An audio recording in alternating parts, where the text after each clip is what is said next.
สูตรบำรุงเลือดลมนะคะแบบฉบับของคนจีนนะคะ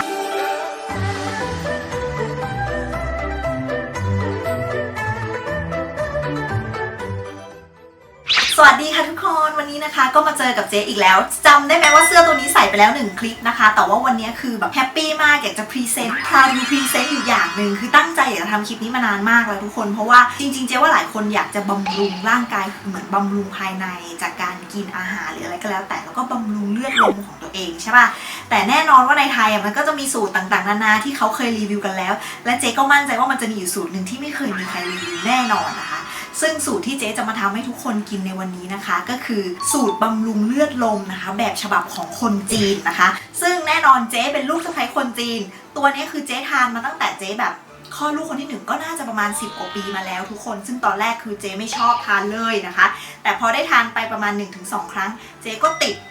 ใจจนมาถึงทุกวันนี้นะคะเจ๊จะบอกว่าสิ่งที่เจ๊นะคะจะทำมาให้ทุกคนกินในวันนี้นะคะภาษาจีนนะคะเขาเรียกว่าทังเหวียนนะคะทังเหวียนก็คือเป็นของว่างนะคะของคนจีนนั่นเองแต่มีคุณสมบัติในการบำรุงเลือดลมนะคะผู้หญิงทานได้ผู้ชายทานดีเรามาดูกันค่ะว่ามันใช้อะไรเป็นส่วนผสมนะคะแล้วมันคืออะไรนะคะแทนนะเรามาดูส่วนประกอบกันดีกว่านะคะว่าเราจะใช้อะไรบ้างนะทุกคนวันนี้ที่เจ๊เตรียมไว้ก็คือง่ายๆเลยนะคะก็จะมีข้าวหมากนะคะข้าวหมากรสสุคนอันนี้คือซื้อจากเซเว่นนะคะเจ๊แนะนำว่าถ้าเราจะเลือกใช้ข้าวหมากนะคะเจ๊ลองมาหลายข้าวหมากละนะคะก็จะมีข้าวหมากรสสุคนนี่แหละที่อร่อยนะคะเพราะว่าเขาไม่เปรี้ยวมากนะคะแล้วเขาก็ไม่ได้หวานมากเกินไปนะคะแล้วก็มีข้าวหมากที่เจ๊อยากจะแนะนำอีกที่หนึ่งก็คือเขาไม่ได้ขายก็คือคุณยายเขานึ่งนะคะคือคุณแม่ครูจาคูรสนะทำอร่อยมากนะคะนั่นคือเขามีสูตรของเขาเองเนาะแต่ว่าของคุณยายหมดแล้วเจ๊ก็เลยต้องไปซื้อจากเซเว่นมาทำนะเวลาที่เจ๊อยากกินเจ๊จะไปซื้อเซเว่นตลอดและเซเว่นจะมีขายอยู่เจ้าเดียวนะคะก็คือข้าวหมากรสทุกคนนี่แหละนะคะแต่ถ้าบ้านใครที่มีทำข้าวหมากอยู่แล้วก็สามารถใช้ของที่บ้านที่มีได้มาลองทำดูนะแต่แนะนำว่าอย่าให้มันใช้เปรี้ยวๆมากมันจะไม่ค่อยอร่อยต้องใช้แบบที่มีความหวานละมุนนิดๆนะคะแล้วก็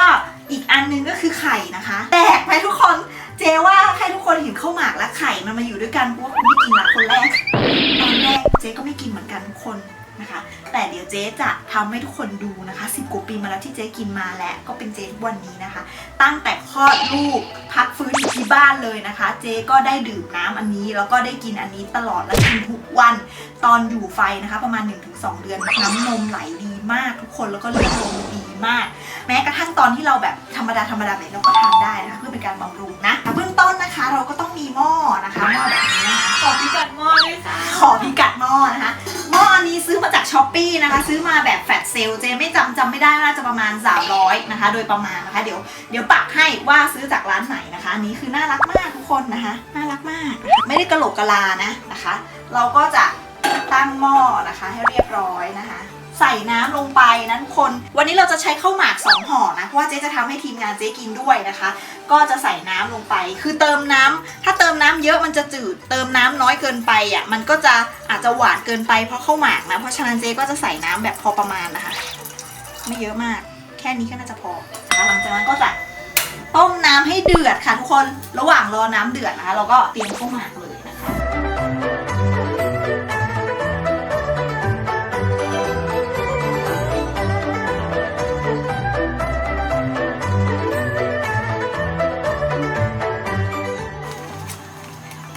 จะบอกว่าเด็กๆนะคะลูกๆเจ๊อะชอบทานมากลูกๆเจ๊บอกว่าหมอมาทานอร่อยอันนี้เป็นความภูมิใจนะน้ำเดือดแล้วทีนี้เราก็จะใส่ข้าวหมากนะที่เราเตรียมไว้นะคะลงไปนะคะ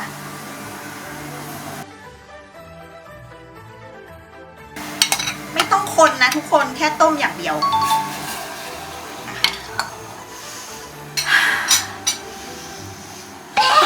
หอมหอมเหมือนแบบข้าวแล้วมันก็หอมเหมือนแบบสาเกอะไรอย่างเงี้ยทุกคนปิดฝานิดนึงนะคะให้มันเดือดก่อน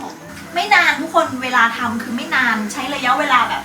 2-3 นาทีจนน้ำเดือดแล้วเราดูจังหวะที่น้ำเดือดเอาให้มันเดือดสุดๆแล้วก็ข้าวหมากมันเริ่มพองแล้วอะไรอย่างเงี้ยเราก็จะเริ่มใส่ไข่นะคะเดี๋ยวจะลองเปิดฝานะแล้วก็ลองดูว่ากลิ่นมันออกมาเป็นยังไงนะคะหอม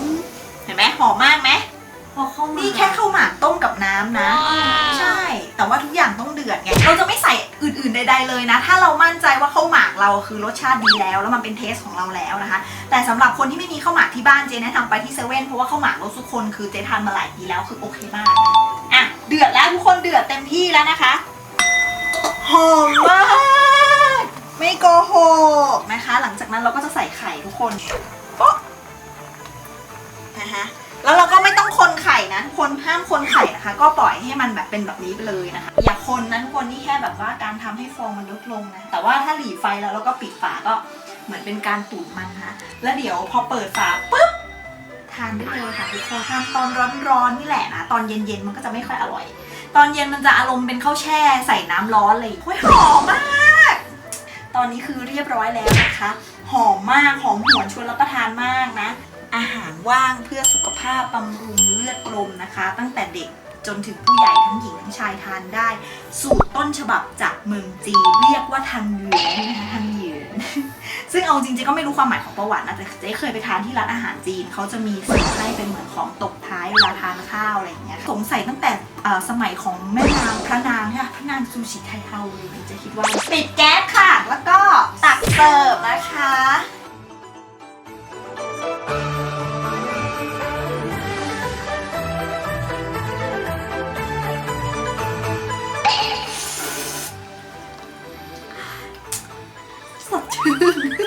อารมณ์เหมือนกินแบบมันมีความเป็นแบบเหมือนเหล้าขาวอะไรเงี้ยนิดนึงแล้วก็มีผสมน้ำร้อนๆแล้วก็มีความละมุนของไข่ให้เท็กเจอร์มันดูแบบละมุนแล้วก็ไม่ได้แบบไม่ได้แรงแอลกอฮอล์อะไรอย่างเงี้ยนะอร่อยมากจริงๆไม่ได้โกหกคือเจ๊อธิบายรสชาติไม่ถูกแต่เจ๊แนะนำว่าถ้าอยากลองให้ไปลองซื้อลองทำทานดูนะคะแล้วก็จะรู้ว่ามันอร่อยจริงๆแล้วก็ที่สำคัญคือบำรุงเลือดลมอันนี้คือย้ำจริงๆว่าบำรุงเลือดลมคุณแม่ที่เพิ่งคลอดลูกให้นมลูกอะไรอย่างเงี้ยคือกินได้หมดนะเพราะว่าคนจีนเขากินกันแบบนี้ค่ะทุกคนแต่เจ๊ก็ไม่ได้ทราบเหตุผลว่าทำไมแบบมันมีสารอะไรบำรุงเจ๊ไม่ได้ทราบแต่เจ๊รู้ว่าตอนที่เจ๊กินอะน้ำนมมาเยอะแล้วก็ลูกทุกคนแข็งแรงดีนะคะแล้วก็กินกันมา10 กว่าปีแล้วค่ะอันนี้นะคะก็เป็นสูตรที่เจ๊ recommend ให้ทุกคนลองไปทำกันดูนะอันนี้นะคะง่ายๆเลยค่ะแล้วเดี๋ยวถ้าโอกาสหน้าเนาะเจ๊มีคิดสูตรอะไรออกนะคะก็เดี๋ยวจะมาทำให้เอาให้ดูกันนะเป็นไอเดียเผื่อทุกคนจะได้ลองเอาไปทำตามกันนะจ๊ะสำหรับวันนี้นะคะเจ๊ลาไปก่อนกับช้อนนี่แหละนะ เดี๋ยวจะไปกินแล้วนะคะบ๊ายบาย